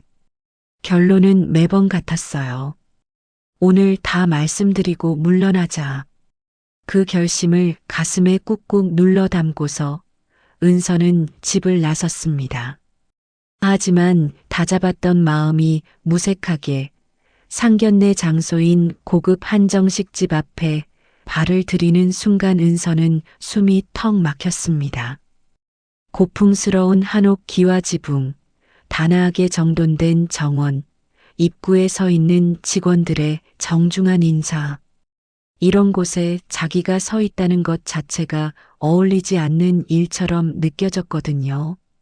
준혁이 은서의 손을 잡고 복도를 걸었습니다. 은서에게 그 복도는 마치 끝이 보이지 않는 터널 같았어요. 걸으면 걸을수록 가슴이 조여왔고 손에 쥔 작은 핸드백 끈이 땀으로 축축해졌습니다. 은서는 속으로 몇 번이고 같은 말을 되뇌었어요. 오늘만 버티자. 오늘 다 말씀드리고 준혁 씨를 놓아주자. 그게 내가 줄 수 있는 마지막 예의야. 준혁이 방 앞에서 멈췄습니다. 묵직한 나무 문 앞에 서자 안쪽에서 낮은 대화 소리가 새어나왔어요. 준혁이 은서를 돌아보며 안심시키듯 미소를 지었지만 은서의 심장은 가슴팍을 뚫고 나올 것처럼 세차게 뛰고 있었습니다. 문이 열렸습니다. 방 안에는 정갈하게 차려진 테이블이 있었고 그 너머 상석 쪽에 두 분이 나란히 앉아 계셨어요. 준혁의 부모님이었습니다. 어머니는 단아한 한복을 입고 계셨고 아버지는 깔끔한 남색 정장을 차려입은 채 찻잔을 들고 계셨죠. 방 안가득 은은한 차 향기가 퍼져 있었고 테이블 위에는 고급스러운 닭이 세트가 정갈하게 놓여 있었습니다. 은서는 차마 고개를 들 수가 없었어요. 시선을 바닥에 고정한 채 허리를 깊이 숙여 인사했습니다. 안녕하십니까? 정은서입니다. 목소리가 떨렸어요. 아무리 단단히 마음먹고 왔어도 이 자리에서 자기소개를 하는 것만으로도 목이 메어 올랐습니다. 은서야, 고개 좀 들어봐. 준혁이 조용히 속삭였습니다. 은서는 간신히, 정말 간신히 고개를 들었어요. 시선이 테이블 위에 찻잔을 지나고 정장의 소매 자락을 지나고 마침내 상석에 앉은 중년 신사의 얼굴에 닿았습니다. 그 순간이었어요. 은서의 눈동자가 사정없이 흔들렸습니다. 깔끔한 남색 정장을 입고 은퇴 안경 너머로 온화한 눈빛을 보내고 있는 그 중년 신사. 낡은 점퍼 대신 몸에 꼭 맞는 고급 옷을 입고 있었지만 그 눈빛은 은서가 절대 잊을 수 없는 것이었어요. 며칠 전 한겨울 새벽 어두운 골목에서 양아치들에게 당하며 주저앉아 있던 그 눈빛. 시장 ATM 앞에서 당황해 떨고 있던 그 눈빛. 그리고 국밥집에서 국밥을 먹으며 흐뭇하게 웃던 바로 그 눈빛이었습니다. 어르신? 은서의 입에서 당혹스러운 탄성이 저도 모르게 터져 나왔어요. 머리가 하얘졌습니다. 이건 대체 무슨 상황인지, 왜 그 어르신이 여기에 앉아 계신 건지, 은서는 순간적으로 아무것도 이해할 수가 없었어요. 신사도 마찬가지였습니다. 찻잔을 입에 가져가려던 손이 허공에서 딱 멈췄어요. 찻잔이 살짝 기울어져 차 한 방울이 테이블보 위에 떨어졌지만 신사는 그것조차 느끼지 못하는 것 같았습니다. 눈을 크게 뜬 채 은서의 얼굴을 빤히 바라보았어요. 아니, 자네는 그때 그 국밥집 아가씨? 상상도 못한 재회에 두 사람은 박제된 듯 서로를 바라보며 굳어 있었습니다. 시간이 멈춘 것 같은 정적이 방 안을 가득 채웠어요. 그 사이 옆에 앉아있던 준혁과 어머니는 대체 무슨 상황인지 영문을 몰라 눈만 깜빡이고 있었죠. 아버지, 은서를 아세요? 준혁이 아버지와 은서를 번갈아 보며 물었습니다. 그 질문에 신사는 그제야 정신이 돌아온 듯 찻잔을 테이블 위에 내려놓으며 자리에서 벌떡 일어났어요. 그리고는 거락에 웃음을 터뜨렸습니다. 세상에 이런 인연이 있나? 하하. 신사의 웃음이 방 안을 가득 채웠어요. 아까까지 정갈하고 조용하던 상견례 분위기가 순식간에 뒤집어졌습니다. 신사는 테이블을 돌아 은서 쪽으로 다가오며 두 손을 활짝 벌렸어요. 이 아가씨가 바로 내가 말했던 그날 새벽에 내 목숨을 구해주고 택시비까지 쥐어준 그 은인이라네. 준혁아, 내가 데려온 여자가 바로 이 아가씨야. 준혁의 눈이 커졌습니다. 어머니도 놀란 표정으로 입에 손을 가져다 댔어요. 아버님이 말씀하시던 그분이 은서였어요? 그렇다니까. 골목에서 불량배들한테 당하고 있던 나를 구해준 것도, 시장에서 기계 앞에서 쩔쩔매는 나를 도와준 것도 전부 이 아가씨야. 세상에 국밥까지 같이 먹었다니까. 신사의 흥분한 목소리에 준혁은 믿기 어렵다는 표정으로 은서를 바라보았어요. 은서는 아직도 멍한 표정으로 서 있었습니다. 현실감이 없었어요. 며칠 전 국밥집에서 따뜻하게 국밥을 나눠 먹던 그 소박한 어르신이 준혁의 아버지라니. 은서의 머릿속에서 지난 며칠간의 기억들이 빠르게 되감기되었습니다. 골목에서 부축해 일으켜 세워드리던 순간, 택시비를 쥐어드리며 거짓말을 하던 순간, ATM을 도와드리던 순간, 나란히 앉아 국밥을 먹던 순간, 그 모든 장면 속의 어르신이 지금 눈앞에서 정장을 빳빳하게 차려입고 자기를 은인이라 부르며 서 계셨어요. 어머니는 자리에서 일어나 은서의 손을 맞잡으며 눈시울을 적셨습니다. 아이고, 이게 정말이에요? 우리 영감이 그날 집에 와서 얼마나 고마워하셨는지 몰라요. 젊은 아가씨가 자기 택시비까지 쥐어주고 갔다면서 이름도 못 물어봤다고 얼마나 안타까워하셨는지. 방 안의 공기가 순식간에 바뀌었습니다. 아까까지 팽팽하게 얼어있던 긴장감이 사라지고 그 자리를 뜨거운 전율이 채웠어요. 준혁은 감격한 표정으로 은서의 등을 가볍게 다독였고 신사는 연신 세상에 이런 인연이를 반복하며 웃음을 멈추지 못했습니다. 하지만 반가움의 물결이 지나간 자리에 은서의 가슴 안쪽에서는 날카로운 통증이 번지기 시작했어요. 자신을 은인이라 부르며 이토록 환하게 웃고 계시는 이 따뜻한 어르신. 방금 전까지 자기를 반갑게 맞아주시던 그 진심 어린 눈빛. 그 앞에서 이제 은서는 자신의 초라하고 비참한 현실을 모두 털어놓아야 했습니다. 돈이 없다는 것, 빚이 있다는 것, 희귀 혈액암을 앓는 동생을 돌봐야 한다는 것, 그리고 지금 불명예 전역 위기에 처해 있다는 것까지. 차라리 이분이 모르는 분이었다면 인사만 하고 깔끔하게 물러날 수 있었을 거예요.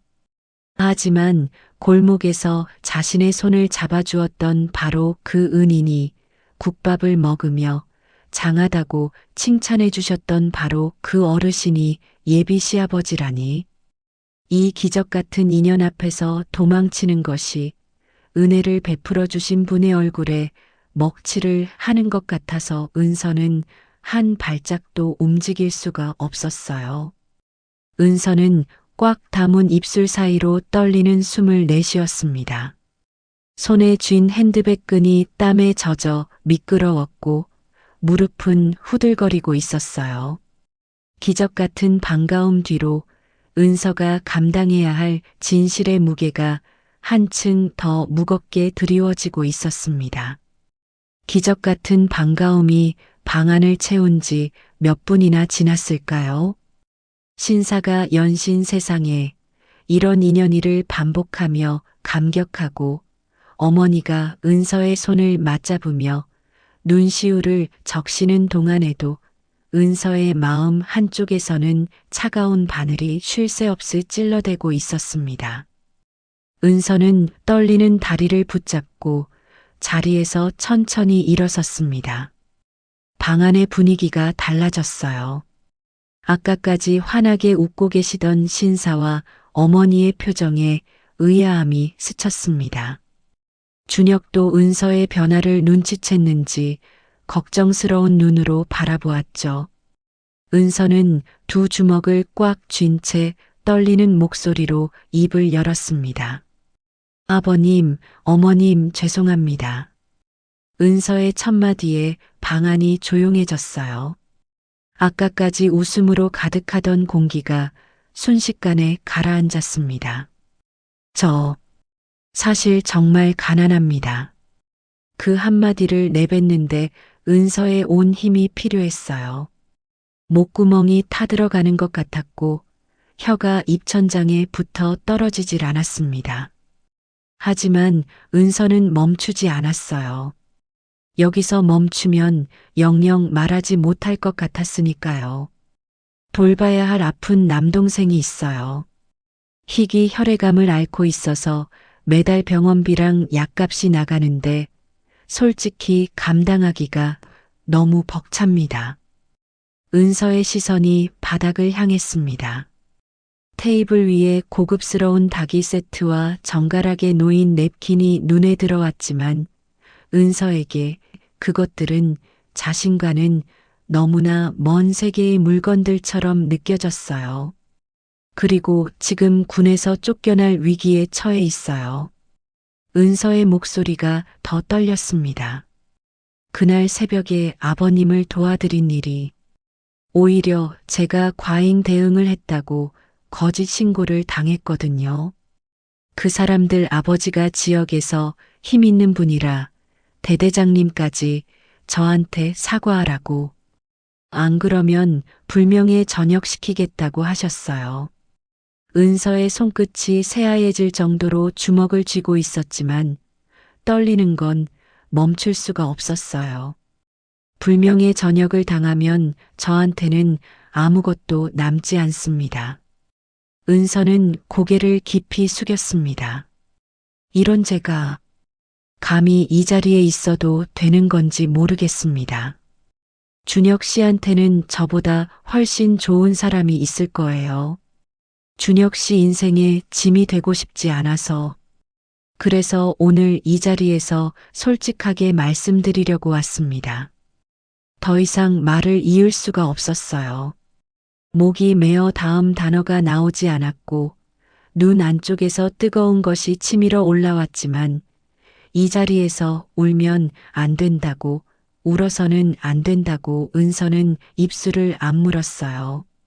방 안에 무거운 침묵이 내려앉았습니다. 찻잔 위로 피어오르던 김마저 사라진 것 같은 숨막히는 정적이었어요. 준혁은 은서의 등을 바라보며 입술을 꽉 깨물었고 어머니는 두 손을 모은 채 남편의 얼굴을 살폈습니다. 그때였어요. 고개를 떨군 은서의 손 위로 따뜻하고 두툼한 온기가 내려앉았습니다. 은서가 깜짝 놀라 올려다보았어요. 신사가 자리에서 일어나 은서의 앞으로 와 있었습니다.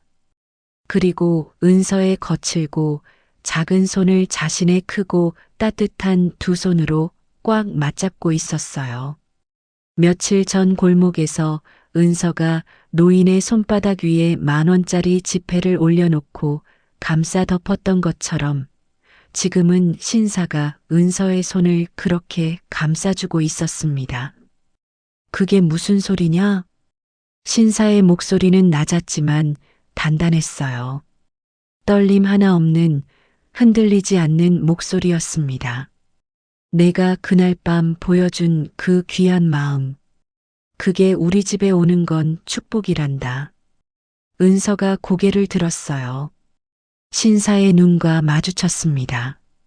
그 눈에는 동정도 안쓰러움도 아닌 오직 깊은 존경과 감사가 담겨 있었어요. 가난이 무슨 죄라고 고개를 숙여? 돈이 없는 게 부끄러운 일이야? 아니지.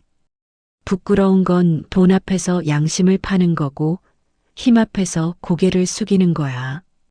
넌 그 어느 것도 하지 않았어. 신사는 은서의 손을 더 꼭 쥐었습니다. 새벽에 맞고 있는 노인을 보고도 못 본 척 지나가는 게 보통 사람이야. 그런데 넌 위험한 줄 알면서도 나섰고 가진 것 없는 주머니에서 마지막 돈까지 꺼내서 내 손에 쥐어줬어. 너 같은 아이가 내 며느리가 된다니 내가 오히려 영광이구나. 신사의 마지막 한마디에 은서에 참아왔던 눈물이 눈꺼풀을 넘었어요. 한 줄기가 볼을 타고 흘러내리자 이어서 멈출 수 없는 눈물이 줄줄이 쏟아졌습니다. 옆에 있던 어머니도 자리에서 일어나 은서의 어깨를 따뜻하게 감싸 안았어요. 은서야, 우리 남편을 구해준 분이 바로 은서였다니. 우린 정말 복받은 거예요. 고마워요. 정말 고마워. 어머니의 품에서 은서는 더 이상 참지 못하고 소리 없이 흐느꼈습니다. 오늘 이 자리에서 단칼에 거절당할 줄 알았어요. 가난하다는 이유로, 빚이 있다는 이유로, 군에서 잘릴 위기라는 이유로 냉정하게 돌려보내질 줄 알았죠. 그런데 돌아온 건 거절이 아니라 축복이라는 한마디였어요. 은서가 그토록 무겁게 짊어지고 온 짐들을 이분들은 아무것도 아니라는 듯 가볍게 받아주셨습니다. 바로 그때였어요. 눈물이 왈칵 쏟아지는 가운데 은서의 가방 안에서 요란한 벨소리가 울렸습니다. 정갈한 상견례 자리에 전혀 어울리지 않는 날카롭고 시끄러운 소리였죠. 은서는 얼른 눈물을 닦으며 가방을 뒤졌어요. 휴대폰 화면에 뜬 이름을 확인하는 순간 은서의 표정이 돌처럼 굳었습니다. 대대장. 은서의 손이 반사적으로 통화 거절 버튼 쪽으로 향했어요. 이 자리에서 이 전화를 받을 수는 없었습니다. 하지만 은서가 버튼을 누르기도 전에 신사의 낮은 목소리가 들렸어요. 받아라. 은서가 고개를 들었습니다. 신사의 얼굴에서 아까까지의 따뜻한 미소가 사라져 있었어요. 대신 그 자리를 채운 건 국밥집에서도 골목에서도 한 번도 본 적 없는 서슬 퍼런 눈빛이었습니다. 스피커폰으로 받아.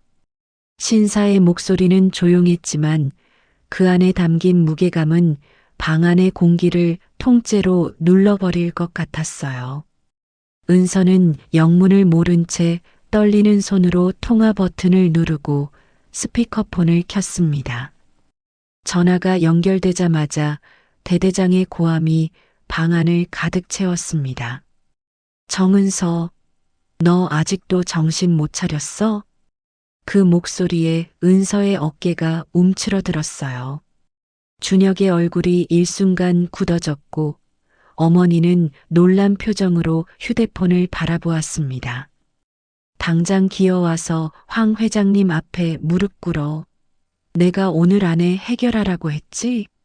오늘 안에 안 오면 내 군 생활은 여기서 끝이야. 알아? 끝이라고. 대대장의 목소리는 거의 광기에 가까웠어요. 한 사람의 인생을 좌지우지하는 말을 아무렇지도 않게 내뱉는 그 잔인함이 스피커를 통해 고스란히 방 안에 퍼져나갔습니다. 은서의 얼굴이 하얗게 질려갔어요. 아까 어렵게 꺼냈던 용기가 그 고함 한 번에 산산조각 나는 것 같았습니다. 바로 그 순간이었어요. 신사의 손이 은서의 휴대폰을 낚아채듯 가져갔습니다. 아까까지 은서의 손을 따뜻하게 감싸주던 그 손이었지만 지금은 전혀 다른 힘이 실려 있었어요. 신사는 휴대폰을 귀에 가져다 대고 낮고 묵직한 목소리로 한마디 한마디 또박또박 내뱉었습니다. 나 윤재현이다. 전직 대구지검장. 그리고 법무부 차관 출신 윤재현. 그 이름 석자가 스피커폰을 통해 울려 퍼지는 순간 수화기 너머에서는 숨소리조차 들리지 않는 완벽한 정적이 흘렀습니다. 방 안의 공기가 얼어붙었어요. 국밥을 먹으며 흐뭇하게 웃던 소탈한 어르신은 온데간데 없이 사라지고 그 자리에 서 있는 건 완전히 다른 사람이었습니다. 등을 곧게 세우고 턱을 살짝 치켜든 채 서슬퍼런 눈빛으로 허공을 응시하는 그 모습에서는 수십 년간 법의 최전선에서 불의와 싸워온 사람만이 가질 수 있는 압도적인 카리스마가 뿜어져 나왔어요. 자네가 지금 불명예 전역시키겠다고 협박하는 그 하사가 내 목숨을 구한 은인이야. 수화기 너머에서 숨소리가 뚝 끊겼습니다. 그리고 내 며느리지. 신사의 목소리는 고함이 아니었어요. 오히려 아까 대대장이 지른 고함보다 훨씬 낮고 조용했습니다. 하지만 그 조용함 속에 담긴 무게는 어떤 고함보다도 무거웠어요. 그날 현장의 목격자가 바로 나인데 자네 지금 제정신인가? 신사의 말 한마디 한마디가 칼날처럼 날카로웠습니다. 그날 새벽에 무고한 노인을 폭행하고 금품을 갈취한 자들을 제압한 게 과잉 대응이야? 증거 영상까지 있는 정당한 법 집행을 가지고 불명예 전역 운운하는 게 대대장이 할 일인가? 스피커폰을 통해 흘러나오는 그 묵직한 음성에 방 안에 있던 모든 사람이 숨을 죽였어요. 준혁은 처음 보는 아버지의 모습에 눈이 커져 있었고 어머니는 담담한 표정으로 남편의 뒷모습을 지켜보고 있었습니다. 대대장이라는 사람이 힘 있는 집안 눈치 보느라 부하 하나를 제물로 바치는 꼴이라니. 수화기 너머에서 작은 신음 같은 소리가 새어나왔어요. 숨을 들이쉬는 건지 놀라서 헐떡이는 건지 분간이 안 되는 소리였습니다. 내일 아침까지 정은서 하사에 대한 모든 부당한 조치를 원상복구하게. 보잘것없어 보이던 낡은 점퍼를 입고 골목에서 막고 있던 노인. 시장 ATM 앞에서 쩔쩔매던 노인. 국밥집에서 국밥을 먹으며 소탈하게 웃던 노인. 그 노인이 사실은 대한민국 법조계를 호령하던 거물이었다는 사실이 이 순간 비로소 세상에 드러난 것이었습니다.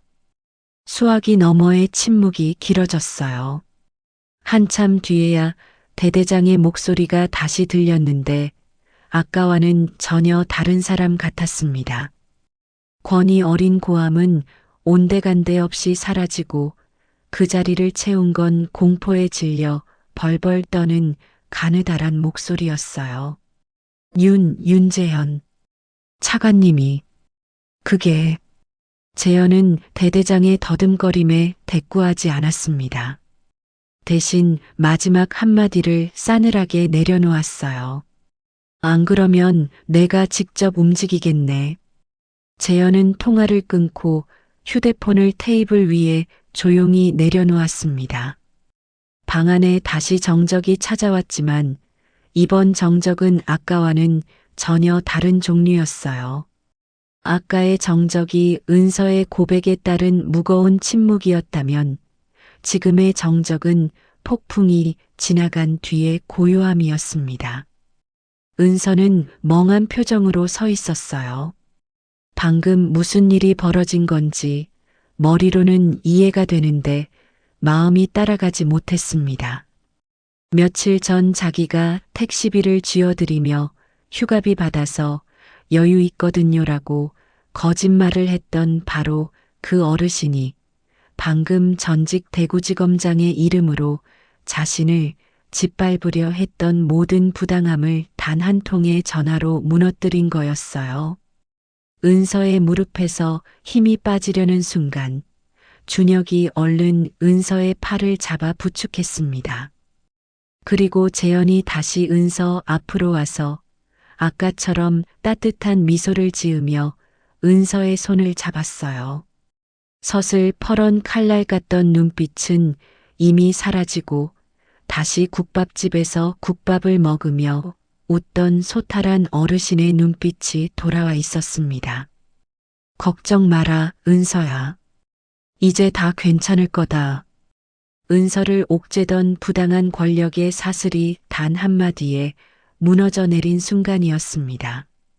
그날 이후 상황은 순식간에 역전되었습니다. 법조계에 살아있는 전설이라 불리는 전직 대구지검장 윤재현이 직접 목격자로 나서자 그동안 어둠 속에 숨어있던 것들이 하나둘빛 아래로 끌려 나왔어요.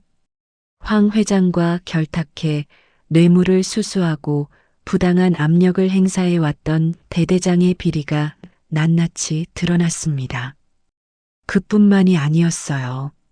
황 회장의 아들들이 그동안 저질러온 폭행과 갈취, 그리고 그것을 조직적으로 은폐해 온 과정까지 전부 수면 위로 올라왔죠. 재현은 은퇴한 몸이었지만 수십 년간 쌓아온 법조계의 인맥과 신뢰는 녹슬지 않았습니다. 군 감찰 조사가 시작되었고 대대장은 직위 해제되었어요. 황 회장과 그의 아들들은 특수강도와 공동협박 혐의로 입건되었습니다. 은서에게 사과하라고 협박하고 무릎 꿇으라고 고함치던 그들이 이제는 법 앞에 무릎을 꿇어야 하는 처지가 된 거였어요. 은서는 억울한 누명을 완전히 벗었습니다. 오히려 은서의 용감한 행동에 대한 재평가가 이루어졌어요. 부대 현관에 들어서는 은서를 동료들이 줄지어 맞이했습니다. 그날 눈치만 보며 시선을 피했던 바로 그 동료들이었어요. 그들은 미안함과 부끄러움이 뒤섞인 얼굴로 하지만 진심을 담아 은서에게 박수를 보냈습니다. 한 선임이 은서 앞에 다가와 고개를 숙였어요. 은서야, 미안하다.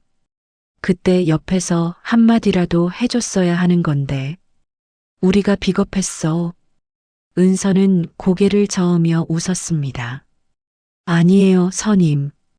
다 지난 일인걸요. 그 한마디에 선임의 눈시울이 붉어졌어요. 은서는 그 모습을 보며 이 군복이 자신에게 수치의 상징이 아니라 자부심의 상징이었음을 다시 한번 느꼈습니다. 아버지의 일기장에 적혀 있던 그 마음, 지키고 싶은 마음, 그게 진짜 무기다라는 말이 틀리지 않았다는 것을 은서는 이 자리에서 온몸으로 확인하고 있었어요. 하지만 재현이 은서에게 준 것은 명예회복만이 아니었습니다. 상견례가 끝나고 며칠 뒤 재현은 은서를 따로 불렀어요. 은서가 그토록 걱정하고 있던 동생 은수의 이야기를 꺼냈습니다. 은서야, 내 동생 은수 말이다. 희귀 혈액암이라고 했지? 은서는 놀란 표정으로 고개를 끄덕였어요. 상견례 자리에서 잠깐 언급한 것뿐인데 재현은 그 말을 잊지 않고 있었던 거였습니다. 내가 아는 후배 중에 혈액암 쪽에서 손꼽히는 의사가 있어. 벌써 연락해뒀다. 은수 데리고 한번 가보거라. 은서는 말문이 막혔어요. 동생의 치료를 위해 최고의 의료진을 연결해주겠다는 말에 은서의 눈에 다시 눈물이 고였습니다. 아버님, 이건 정말 제가 어떻게 이런 은혜를. 재현은 손을 내저으며 은서의 말을 막았어요. 은혜는 무슨 은혜야? 내가 그날 새벽에 보여준 마음. 그게 은혜지. 이제 동생 걱정은 그만하고 내 행복만 생각하거라. 내가 지킨 정의가 헛되지 않았다는 걸 보여주고 싶구나. 재현의 목소리는 다정했지만 단호했어요. 그 말 속에는 단순한 물질적 지원을 넘어서 은서라는 사람의 가치를 온 마음으로 인정한다는 깊은 존중이 담겨 있었습니다. 재현의 든든한 지원 아래 은수는 무사히 치료를 받기 시작했어요. 처음으로 희망이 보이기 시작했습니다. 의료진은 은수의 상태가 예상보다 좋아서 적극적인 치료를 받으면 완치 가능성이 높다고 말해 주었어요. 병원 복도에서 그 말을 들은 은서는 한참 동안 아무 말도 할 수가 없었습니다. 얼마나 오래 기다려온 순간인지, 얼마나 오래 꿈꿔온 말인지 은서 자신만이 알고 있었어요. 동생의 건강을 위해 청춘을 통째로 바쳤던 그 세월이, 그 지독한 인내의 시간들이 이 한마디로 비로소 보상받는 기분이었습니다. 은서는 병원 복도 의자에 앉아 한참을 울었어요. 기쁨의 눈물이었습니다. 그리고 시간이 흘렀습니다. 겨울이 지나고 봄이 왔어요. 봄이 왔습니다. 대구의 3월은 아직 쌀쌀했지만 거리 곳곳에 매화가 피기 시작했어요. 겨울 내내 앙상했던 가지들에 연분홍 꽃망울이 맺히고 공기 속에도 어딘지 모르게 새로운 시작의 냄새가 감돌았습니다. 은서의 삶에도 봄이 찾아왔어요. 은수의 치료는 순조롭게 진행되고 있었습니다. 재현이 연결해준 혈액암 전문의는 대한민국에서 손꼽히는 실력자였고, 은수의 상태는 예상보다 훨씬 빠르게 호전되고 있었어요. 처음 진단받았을 때만 해도 5년 생존율이 30%에 불과하다던 희귀 혈액암이 새로운 치료법과 최선의 의료진을 만나 기적처럼 물러가고 있었습니다. 어느 날 은서는 병원에서 은수와 함께 검사 결과를 기다리고 있었어요. 담당 의사가 진료실에서 나와 은서와 은수 앞에 섰습니다. 의사의 얼굴에는 환한 미소가 번져 있었어요. 은수 씨, 축하해요. 이번 검사 결과 암세포가 거의 검출되지 않았어요. 완치 판정까지는 조금 더 지켜봐야 하지만 지금 추세라면 충분히 기대해도 좋습니다. 그 말을 듣는 순간 은서의 눈앞이 하얘졌습니다. 완치. 그 단어가 귀에 닿자마자 온몸의 힘이 풀리는 것 같았어요. 옆에 앉아있던 은수가 은서의 손을 꽉 잡았습니다. 언니 들었어? 나 나을 수 있대. 언니. 은수의 목소리가 떨렸어요. 태어날 때부터 병원을 집처럼 드나들며 살아온 24살의 동생. 한 번도 건강하게 뛰어다녀 본 적 없는 동생. 그 동생의 눈에서 눈물이 주룩 흘러내렸습니다. 언니, 나 때문에 언니 고생 많이 했는데 이제 언니한테 짐 안 될 수 있어? 은서는 아무 말도 할 수가 없었어요. 그냥 동생을 꽉 끌어안았습니다. 두 자매는 병원 복도 한가운데서 서로를 부둥켜 안고 한참을 울었어요. 지나가던 간호사들과 환자들이 그 모습을 보며 미소 지었고 누군가는 눈시울을 붉히기도 했습니다. 너 짐 아니야. 한 번도 짐이었던 적 없어. 내가 있으니까 언니가 버틸 수 있었던 거야. 은서의 말에 은수가 더 큰 소리로 울었어요. 얼마나 오래 기다려온 순간인지, 얼마나 간절히 바라온 말인지 두 자매만이 알고 있었습니다. 그날 저녁 은서는 재현에게 전화를 걸었어요. 아버님, 은수가요. 완치 판정을 앞두고 있대요. 의사 선생님이 기대해도 좋다고 하셨어요. 전화기 너머로 재현의 환한 웃음소리가 들려왔습니다. 그래, 그거 정말 잘 됐구나. 은수도 복받을 아이였어. 하하, 아버님 덕분이에요. 아버님이 좋은 병원 연결해 주시지 않았으면 저는 정말. 은서의 목소리가 울먹였어요. 아버님이 저한테 해주신 거 평생 못 잊을 거예요. 정말 감사합니다. 재현은 한참 동안 아무 말 없이 은서의 감사 인사를 들었습니다. 그리고 나지막하게 말했어요. 은서야, 내가 너한테 해준 건 아무것도 아니야. 내가 그날 새벽에 나한테 준 것에 비하면 말이야. 네. 그날 내가 내 손에 쥐어준 건 2만 원이 아니었어. 이 삭막한 세상에도 아직 따뜻한 마음이 남아있다는 희망이었단다. 늙은 사람한테 그게 얼마나 큰 힘이 되는지 모를 거야. 재현의 목소리가 잠시 멈췄습니다. 그리고 이어진 말은 은서의 가슴 깊은 곳에 오래도록 남았어요. 은서야, 너는 앞으로 많은 사람들의 희망이 될 아이야. 내가 장담한다. 전화를 끊은 뒤 은서는 한참 동안 창밖을 바라보았습니다. 어느새 해가 지고 대구의 밤하늘에 별들이 하나둘 떠오르고 있었어요. 은서는 목에 걸린 십자가 펜던트를 손가락으로 만지작거렸습니다. 아빠, 보고 계세요? 은서는 마음속으로 아버지에게 말을 걸었어요.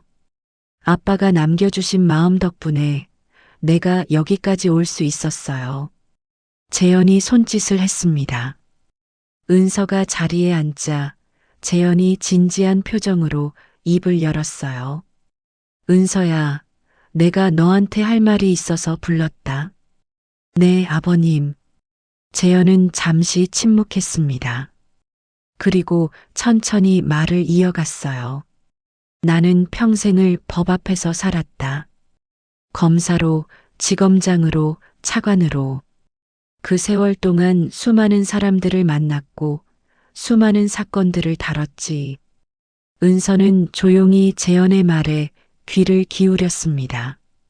그런데 말이야, 은퇴하고 나니까 깨달은 게 있어.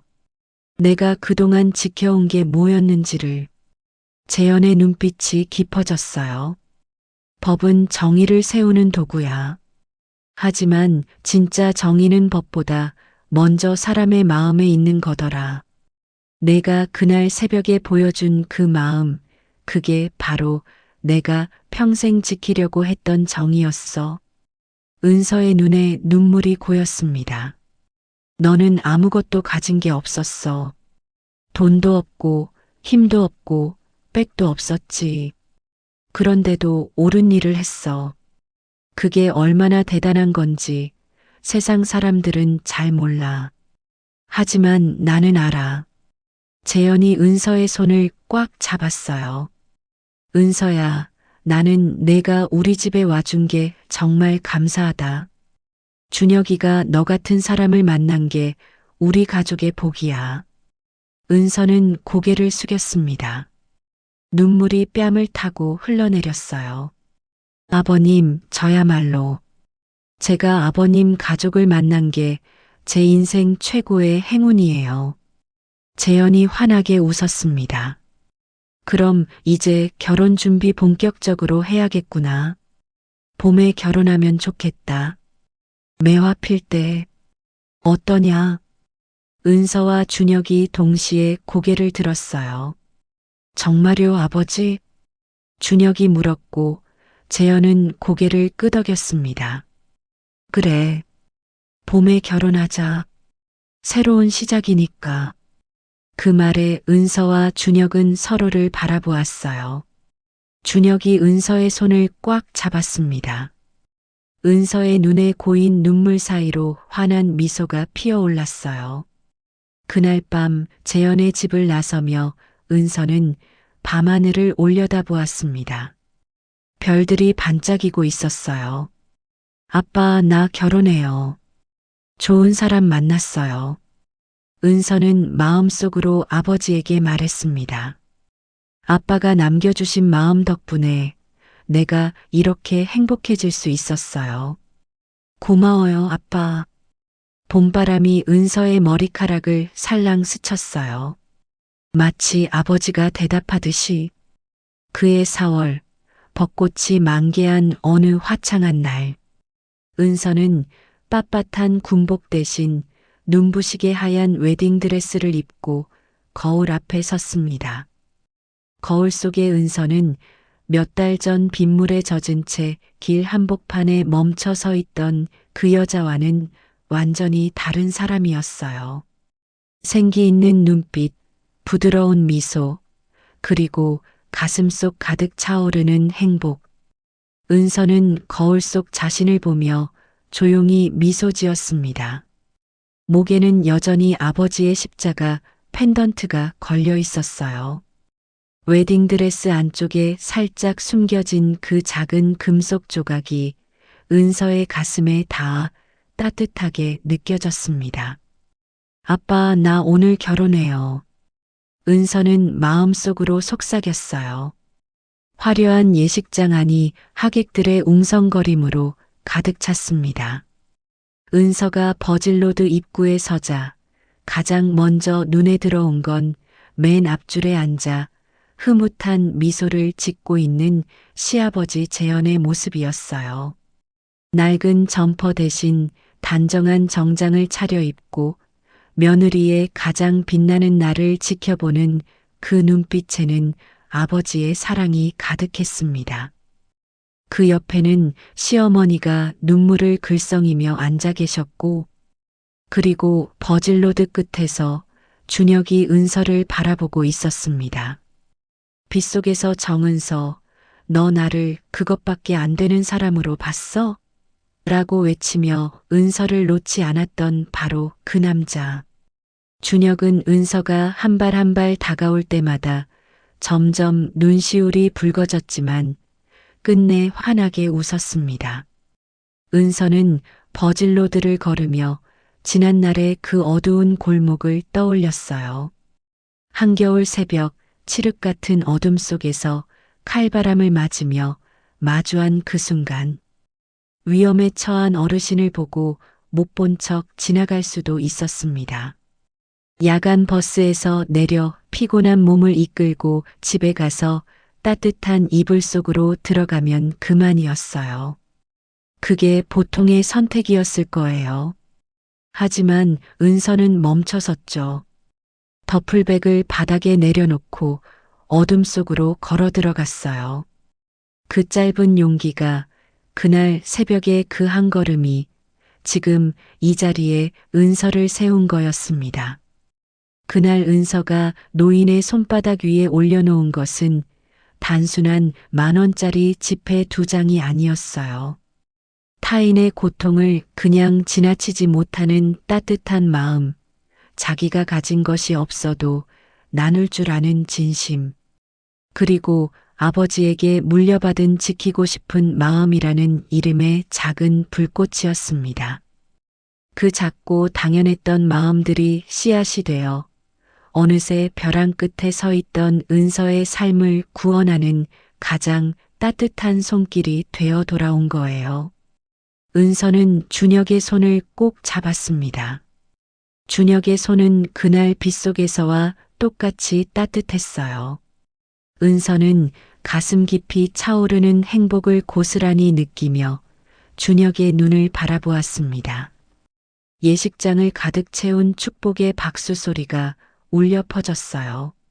앞줄에서 시아버지 재현이 힘껏 박수를 치고 있었고 그 옆에서 시어머니가 눈물을 닦으며 웃고 있었습니다. 그리고 객석 한쪽에서 건강을 되찾아 가고 있는 은수가 환하게 웃으며 언니의 가장 빛나는 순간을 지켜보고 있었어요. 은수의 뺨에도 눈물이 흐르고 있었지만 그건 슬픔이 아니라 기쁨의 눈물이었습니다. 은서는 동생과 눈이 마주쳤어요. 은수가 입모양으로 말했습니다. 언니 사랑해. 은서도 입모양으로 대답했어요. 나도. 타인에게 건넨 아주 작은 온기가 결국 내 인생의 가장 추운 계절을 녹여주는 기적이 된다. 은서는 이 소중한 한 문장을 가슴에 깊이 새기며 준혁과 함께 눈부신 미래를 향해 첫 발을 내디뎠습니다. 창밖으로 벚꽃잎이 흩날리고 있었어요. 마치 은서의 아버지가 하늘에서 축복을 보내는 것처럼. 여기까지 이야기를 들어주셔서 진심으로 감사드립니다. 오늘 이야기가 여러분의 마음에 작은 위로와 따뜻함을 전해드렸기를 바랍니다. 혹시 지금 어디에서 이 이야기를 듣고 계신가요? 출근길 지하철에서, 퇴근 후 집에서 아니면 잠들기 전 침대에서 어디에 계시든 댓글로 남겨주신다면 그곳에 건강과 행복, 그리고 따뜻한 봄날 같은 기쁨이 가득하기를 기도하겠습니다. 아직 구독하지 않으셨다면 구독 버튼을 꾹 눌러주시고 옆에 작은 종 모양 알림 설정까지 켜주시면 다음 이야기를 누구보다 먼저 만나보실 수 있습니다. 여러분 한 분 한 분의 관심과 응원이 더 좋은 이야기를 만들어가는 큰 힘이 됩니다. 오늘도 행복한 하루 보내시고 사랑하는 가족, 소중한 분들과 함께 웃음 가득한 시간 되시기를 바랍니다. 다음 이야기에서 또 만나요. 감사합니다.